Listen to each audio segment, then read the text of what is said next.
तो 20 एपिसोड की कहानी शुरू होती है शहाबुद्दीन पाशा से, जो सुल्तान मुराद की कनीसा को अपने पास बुलाते हैं और लिली से फिरोजा खातून के कत्ल के बारे में मालूमात लेना चाहते हैं। लेकिन लिली अपने प्रेग्नेंट होने के बारे में भी कुछ नहीं बताती और सारी बातें छुपा कर वहाँ से चली जाती है। दूसरी तरफ खलील पाशा इसहाक के साथ सुल्तान को ढूंढने के लिए सुल्तान की शिकार की जगह पर निकल जाता है। अब बजाय तो वो सुल्तान को पैगाम देने के लिए निकलता है कि कुस्तुनतुनिया में मुसलमानों के साथ जुल्म हो रहा है, लेकिन असल में वो ये जानना चाहता है कि सुल्तान कर क्या रहा है, क्योंकि सुल्तान की बेटी ने आकर उसको बताया था कि शिकार की जगह पर सुल्तान मौजूद नहीं है। खलील पाशा सुल्तान की शिकार की जगह पर पहुंचकर सुल्तान के मुहाफिजों से बहस करने लग जाते हैं कि मेरी मुलाकात सुल्तान से करवाई जाए, मेरे को बहुत अहम पैगाम सुल्तान तक पहुंचाने हैं। इतने में ये बहस चली रही होती है कि सुल्तान मोहम्मद फातेह खुद दरवाजा खोलकर बाहर आ जाते हैं और उनको देखकर खलील पाशा हैरान रह जाता है। सुल्तान मोहम्मद फातेह खलील पाशा से कहता है कि मैंने इन मुहाफिजों को हुक्म दिया है कि मेरे को बिल्कुल भी डिस्टर्ब नहीं करा जाए, जिस पर खलील पाशा कहता है कि मेरे पास बहुत ज्यादा अहम पैगाम हैं जो मैं आपके साथ डिस्कस करना चाहता हूँ। खलील पाशा बताता है कि कुस्तुनतुनिया में एक कत्ल की वजह से सारे तुर्कों के ऊपर जुल्म करा जा रहा है, लिहाजा आप तुर्कों के हक में कुस्तुनतुनिया में आवाज उठाएं। लेकिन एक जरूरी बात, एक वीडियो को बनाने के लिए काफी मेहनत लगती है, लेकिन अगर आप चैनल को सब्सक्राइब कर देंगे तो समझे मेरी मेहनत रंग ले आएगी। और फिर सुल्तान खलील पाशा की सारी बातें सुनने के बाद खलील पाशा से कहता है वाकई ये बहुत आम मसला है, हमें अदिरना जाके फौरन इस मसले के ऊपर बात करनी पड़ेगी। और फिर सुल्तान की मुलाकात होती है एलिनी से, जिसने सुल्तान को कुस्तुनतुनिया से निकलने का खुफिया रास्ता बताया था। और वो सुल्तान को देखकर बहुत खुश होती है और वो सुल्तान से कहती है कि मुझे खुशी हुई कि आप कुस्तुनतुनिया से बाहिफाजत बाहर निकल आए। और बातों बातों में वो सुल्तान से अपनी मोहब्बत का इजहार भी कर देती है। और फिर सुल्तान जाता है ओरान के बाद, जिसकी गिरफ्तारी के बारे में सुल्तान ने खलील पाशा को भिनक भी नहीं लगने दी थी।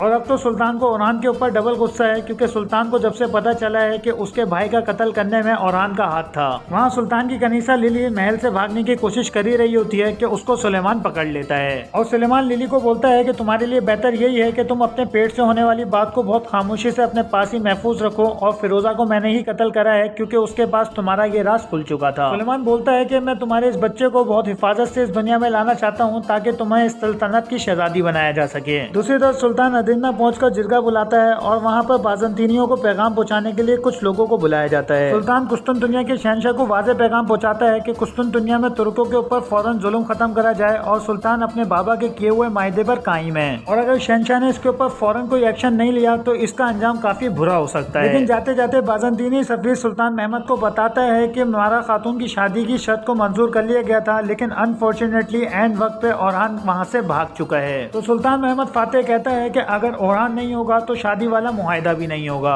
जबकि ओरान को तो सुल्तान ने खुद कैद कर रखा है। फिर सुल्तान अपनी खुफिया जगह पर जाता है जहाँ सुल्तान कुस्तुनतुनिया को फतह करने का प्लान बना रहा होता है। वहाँ सुल्तान अपने साथियों को बताता है कि उसने कैसे कुस्तुनतुनिया जाके मुआहिदे को खत्म करवाया और कैसे कुस्तुनतुनिया से वापस बाहर आ गया, और साथ में सुल्तान ये भी बताता है कि अल्हम्दुलिल्लाह अब ओरान हमारे कब्जे में है। 20 एपिसोड यहीं खत्म हो जाती है। 21 एपिसोड की कहानी जानने के लिए हमारा चैनल सब्सक्राइब करें, क्योंकि वो भी साथ में ही अपलोड कर दी जाएगी।